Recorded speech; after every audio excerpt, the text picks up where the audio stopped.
అందరికీ నమస్కారం అండి. ఈరోజు మనం 1992వ సంవత్సరంలోని చందమామ కథల పుస్తకంలోని అత్త కోడలు ఈ కథ గురించి చెప్పుకుందాం. ఈ కథ రచించింది మాచిరాజు కామేశ్వరరావు గారు. సీతాపురంలో శ్రీకంఠుడు పేరున్న వ్యాపారి. అతడికి 2 సంతానం, శ్రీనాథుడు, శ్రీవల్లి. శ్రీనాథుడు యుక్త వయసు వచ్చేసరికి వ్యాపారంలో తండ్రికి కుడిభుజంగా ఉంటూ వచ్చాడు. అన్ని విధాలా యోగ్యుడైన అతడికి దూర ప్రాంతాల నుంచి కూడా పెళ్లి సంబంధాలు రాసాగాయి. ఒక రోజున శ్రీకంఠుడి భార్య భానుమతి భర్తతో, అబ్బాయికి త్వరగా పెళ్లి చేయడం భావ్యం, రామాపురం వాళ్ళు ₹1,00,000 కట్నం ఇస్తామంటూ కబురు చేశారు అన్నది. అందుకు శ్రీకంఠుడు చిన్నగా నవ్వి, అబ్బాయికి వేరే సంబంధం ఎలా చూస్తాం, సుదర్శనుడి కూతురు సులోచనకు ఈసరికి 18 ఏళ్ళు పూర్తయి ఉంటాయి కదా అన్నాడు. అది వింటూనే భానుమతి ముఖం అప్రసన్నంగా మారిపోయింది. 15 సంవత్సరాల క్రితం శ్రీకంఠుడు వ్యాపారం ప్రారంభించింది సుదర్శనుడిచ్చిన పెట్టుబడితోనే. ఆ విధంగా సుదర్శనుడు చితికిపోయిన శ్రీకంఠుడి కుటుంబాన్ని ఆదుకున్నాడు. డబ్బు ఇస్తున్నప్పుడే శ్రీకంఠుడితో దాన్ని అప్పుగా భావించవద్దని నొక్కి మరీ చెప్పాడు. నువ్వు డబ్బు తిరిగి తీసుకోని పక్షంలో యుక్త వయస్కురాలైన నీ కుమార్తె సులోచనకు ఇష్టమైతే మా ఇంటి కోడలిని చేసుకుంటాను అన్నాడు శ్రీకంఠుడు. అయితే ఇప్పుడు సుదర్శనుడి ఆర్థిక పరిస్థితి ఏమీ బాగాలేదు. లక్షల కట్నం వదులుకోవడం ఇష్టం లేని భానుమతి శ్రీకంఠుడితో వివాహం వంటి ముఖ్య విషయంలో ఫలానా అమ్మాయిని చేసుకోమని కొడుకును నిర్బంధించడం ఏం బాగుంటుంది అన్నది. నేను శ్రీనాథుణ్ణి నిర్బంధించను. సులోచన వాడికి నచ్చకపోతే మరెవరికైనా కట్నం ఇచ్చి ఆ అమ్మాయి పెళ్లి నేనే ఘనంగా జరిపిస్తాను అన్నాడు శ్రీకంఠుడు.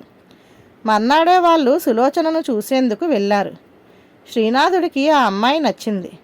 అత్తకు ఆడపడుచుకు ఈ పెళ్లి ఏమాత్రం ఇష్టం లేదని తెలియకుండానే కోడలిగా ఆ ఇంట్లో అడుగుపెట్టింది సులోచన. 6 నెలల పాటు తన అదృష్టానికి మురిసిపోతూ కాలం గడిపింది సులోచన. అయితే హఠాత్తుగా మామ శ్రీకంఠుడు మరణించడంతో ఆమె పాటలు ప్రారంభమయ్యాయి. తండ్రి మరణంతో శ్రీనాథుడి బాధ్యతలు రెట్టింపయ్యాయి. ఎక్కువగా అతడు ఇంటి పట్టున ఉండేవాడు కాదు.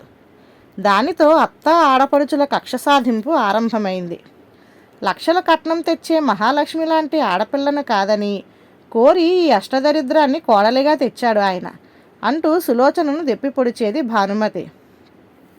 వచ్చిన 6 నెలలకే ఇంటిని వల్లకాడులా మార్చిన శని అంటూ మెటికలు విరిచేది శ్రీవల్లి. ఇప్పుడు వంటింటి బాధ్యత పూర్తిగా సులోచన నెత్తిన పడింది. తన కసితీరా ఇంటెడు పని సులోచనతో చేయిస్తూ తిట్లు సాధింపులతో ఆమెను విపరీతంగా బాధించేది భానుమతి. శ్రీవల్లి కూడా వదినకు ఏమాత్రం సాయం చేయకపోగా తనకు కావలసినవన్నీ ఆమె చేత తన గదిలోకి తెప్పించుకునేది. అయినప్పటికీ జరుగుతున్నదేమీ సులోచన తన భర్తకు చెప్పేది కాదు. ఒకసారి సులోచనకు విపరీతమైన జ్వరం వచ్చింది. చలికి వణుకుతూ ఆ నీరసంతోటే ఇంటి పని అంతా చేసిందామె. ఆ సమయంలోనే అత్త ఆడపడుచులిద్దరూ 10 కోసుల దూరంలో ఉన్న కొండమీది దేవి ఆలయానికి ప్రయాణం పెట్టుకున్నారు. భానుమతి సులోచనతో, తెల్లవారి బాడుగ బండిలో బయలుదేరితే సాయంత్రానికి తిరిగి రాగలం. ఆ కొండ మీద తినడానికి ఏమీ దొరకదు. చీకటితో లేచి మా కోసం చక్కెర పొంగలి చెయ్యి అంటూ రాత్రి భోజనాలప్పుడు చెప్పింది. మర్నాడు తెల్లవారుజామున చక్కెర పొంగలి చేయాలన్న సంగతి గుర్తుకు వచ్చి ఉలిక్కిపడి లేచింది సులోచన. అయితే 2 అడుగులు వేయగానే కళ్ళు తిరిగి పక్కనే ఉన్న బల్ల మీద తూలిపడింది. ఆ శబ్దం విని మేలుకున్న శ్రీనాథుడు ఆమెను మెల్లగా మంచం మీద కూర్చోబెడుతూ, అప్పుడే లేచావేమి అని అడిగాడు. సులోచన సంగతి చెప్పింది. నీకు ఒంట్లో బొత్తిగా ఓపిక లేదు. ఆ చక్కెర పొంగలేదో నేను చేస్తాను, నువ్వు పడుకో అంటూ బలవంతంగా ఆమెను పడుకోబెట్టి వంటగదిలోకి వెళ్ళాడు శ్రీనాథుడు. తరువాత కొద్దిసేపట్లోనే శ్రీనాథుడు వంటగదిలో నుంచి ఒక గిన్నెలో వేడివేడి చక్కెర పొంగలి మూత పెట్టి తెచ్చి, ఇది తీసుకుపోయి నీ అత్తగారికివ్వు, నేను చేసినట్లు మాత్రం చెప్పకు సుమా అన్నాడు నవ్వుతూ. సులోచన భర్త చెప్పినట్లే చేసింది. ఆమె అత్త ఆడబడుచులు బాడుగ బండిలో దేవి ఆలయానికి వెళ్ళిపోయారు. తరువాత శ్రీనాథుడు భోజనం చేసి ఊళ్ళోకి బయలుదేరాడు. సులోచన భోజనం చేయకుండానే తలుపు మూసుకొని పడుకున్నది. చీకటి పడుతున్న సమయంలో ఎవరో గట్టిగా తలుపు తట్టడంతో మెలకువ వచ్చి సులోచన మెల్లగా లేచి వెళ్ళి తలుపు తీసింది. ఎదురుగా అత్త ఆడబడుచులు.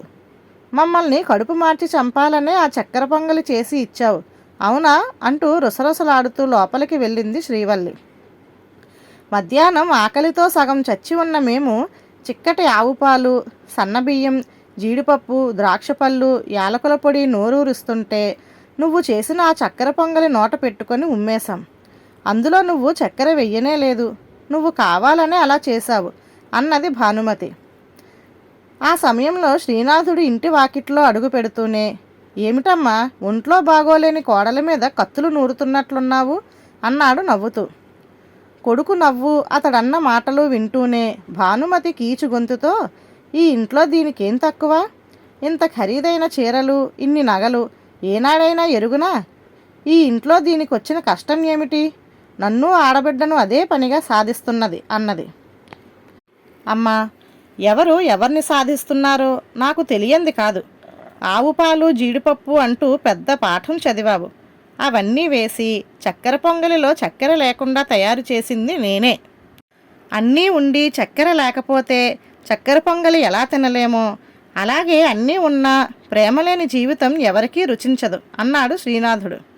అయితే మాకు సులోచన మీద ప్రేమ లేదంటావా అన్నది భానుమతి ఆవేశంగా. నేను చెప్పదలిచిందేమిటో చిటికెలో గ్రహించావు. కోడలు జ్వరంలో ఉన్నప్పుడు అత్త ఆడబడుచులు గుడికంటూ బయలుదేరడమే కాక చీకటితో లేచి చక్కెర పొంగలి తయారు చేయమనడం ప్రేమ అనిపించుకుంటుందా? మీకు కాస్త మంచి చెడుల తారతమ్యం తెలియజెప్పేందుకే నేను ఆ చక్కెర పొంగలి తయారు చేశాను. మీరు కలిసి ఉండలేకపోతే చెప్పండి, మేమిద్దరం మరొక ఇల్లు చూసుకుంటాము అన్నాడు శ్రీనాథుడు కోపంగా. ఇది వింటూనే భానుమతికి శ్రీవల్లికి నెత్తిన పిడుగు పడినట్టయింది. అప్పుడు సులోచన కల్పించుకొని, అవే మాటలండి, నేను బతికొండగా వేరు కాపురం అంటూ జరగదు. అయినా ఇంట్లో విషయాలేవో మేము సర్దుకుంటాం, మీ వ్యాపార గొడవలేవో మీరు చూసుకోండి అన్నది తీవ్ర స్వరంతో. సులోచన మాటలతో ఆమె మంచితనం అర్థమైంది భానుమతికి.